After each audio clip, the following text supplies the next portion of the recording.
नमस्कार फ्रेंड्स।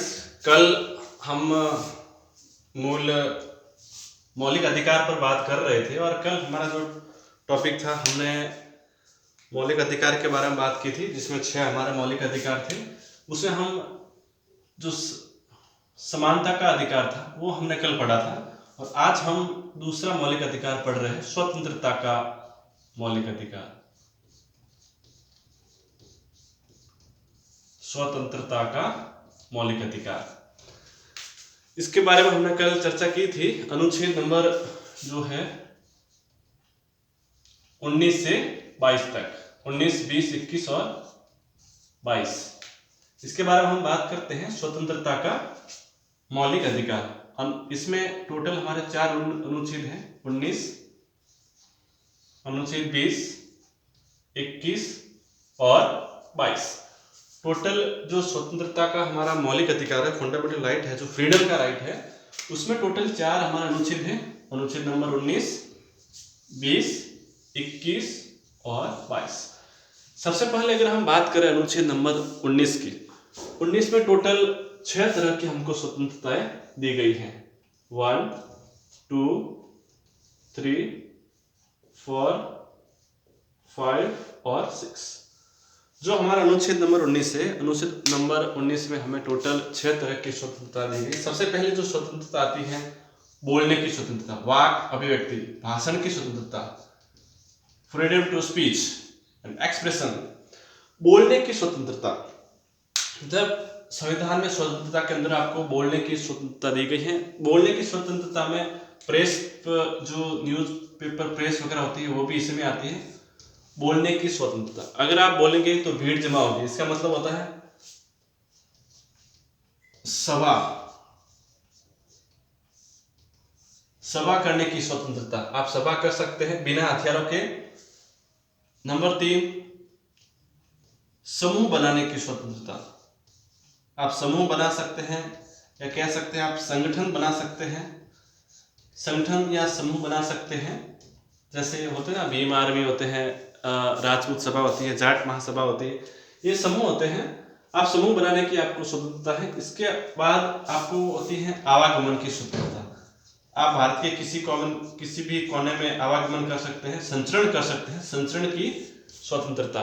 उसके बाद अगर बात करें नंबर 5 और नंबर 6, 5 पे आपको है रहने की, कहीं पर भी रहने की, बसने की स्वतंत्रता, रहने की स्वतंत्रता। और लास्ट है आजीविका की स्वतंत्रता,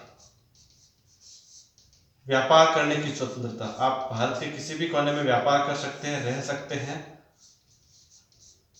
ठीक है, तो ये जो हमारा अनुच्छेद 19 है, 19 में आपको टोटल 6 तरह की स्वतंत्रताएं दी गई हैं। आपको बोलने की स्वतंत्रता है, सभा संगठन बना सकते हैं, समूह बना सकते हैं, आवागमन, भारत के किसी भी कोने में आप आवागमन कर सकते हैं, रहने की स्वतंत्रता है और आजीविका करने की स्वतंत्रता है। लेकिन आपको बोलने की स्वतंत्रता है, इसका मतलब ये नहीं है आप कहीं पर भी बोल सकते हैं। अगर बोलने से किसी को अगर मानहानि होती है तो आपकी स्वतंत्रता पर रोक लगाई जा सकती है। सभा करने का मतलब होता है अगर आप बिना हथियारों के इसमें सभा कर सकते हैं, ठीक है, बिना हथियार के सभा कर सकते हैं, समूह कर सकते हैं, देश से किसी भी कोने में आवागमन कर सकते हैं, रहने की स्वतंत्रता और आजीविका व्यापार करने की स्वतंत्रता। नंबर आता है 20। 20 है आपका दो सिद्धि के लिए संरक्षण, दो सिद्धि के लिए संरक्षण की स्वतंत्रता। इसमें भी आपको 3 पॉइंट याद करने हैं। 20 में 1, 2 और 3। दो सिद्धि में पहला यह है कि अगर सजा के समय जो कानून है उसे उसी कानून के, मतलब जिस समय जो क्राइम हो रहा है या जिस समय जिसको सजा सुनाई जा रही है उस समय जो कानून मान्य है उसी कानून के अनुसार उनको सजा दी जाएगी। अगर उसके बाद में कानून में अमेंडमेंट होता है तो उस क्राइम की सजा उसको नहीं दी जाएगी। दूसरा है कि अगर एक अपराध के लिए एक ही बार सजा मिलेगी, एक अपराध के लिए एक ही सजा मिलेगी, एक अपराध के लिए आपको 2 सजा नहीं मिलेगी। नंबर तीसरा ये है कि खुद को गवाही के लिए आप बाध्य नहीं कर सकते। खुद को गवाही के लिए आपको बाध्य नहीं, आपको अपने खुद के खिलाफ अगर गवाही देने के लिए कहता है तो आपको बाध्य नहीं किया जा सकता। इसी में जो ब्रेन टेस्ट वगैरह होते हैं वो इसी में होते हैं, देखिए नार्को टेस्ट वगैरह होते हैं, जो लाइव डिटेक्टर होते हैं वो इसी के तहत उसको किया जाता है कि वो आपके ऊपर नहीं किया जा सकता, खुद के गवाह के लिए आप बाध्य नहीं कर सकते।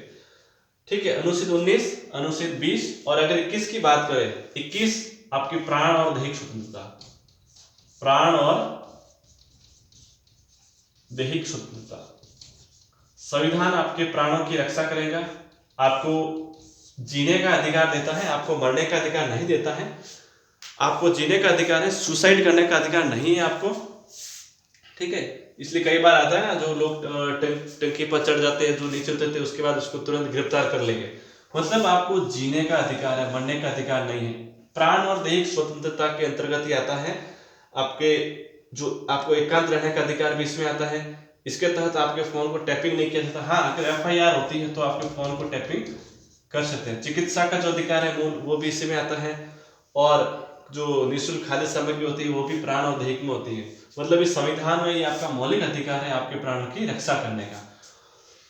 20 और 22 की अगर बात करें तो 22 है गिरफ्तारी निरोध संरक्षण। गिरफ्तारी निरोध संरक्षण 22 है 24 वाला, मतलब जब किसी को गिरफ्तार किया जाता है आपको, तो आपको पहली बात ये कि आपको गिरफ्तार करने के 24 घंटों के अंदर अंदर न्यायालय में प्रस्तुत करना होता है। हाँ, इसमें जो आवागमन का टाइम होता है वो इंक्लूड नहीं किया जाता है। 24 घंटे के अंदर आपको न्यायालय में प्रस्तुत कर सकते हैं। आपको अपना वकील करने का भी छूट होता है, वकील कर सकते हैं। ठीक है, तो ये होता है गिरफ्तारी निरोध के लिए संरक्षण मिलता है आपको। और इसमें एक होता है, ये आपका वो होता है निरोध संरक्षण का। निरोध संरक्षण में जो कानून बनाए गए थे, टाडा पोटर, वो अभी तो फिलहाल उसको बंद कर दिए गए हैं, वो आते थे निरोध संरक्षण, मतलब किसी को संदेह के आधार पर भी गिरफ्तार कर सकते थे। गिरफ्तार करने के आपको कारण बताना होगा। तो ये आज हमारा स्वतंत्रता का मौलिक अधिकार हम पढ़ेंगे, कल इसके आगे का टॉपिक पढ़ेंगे। धन्यवाद।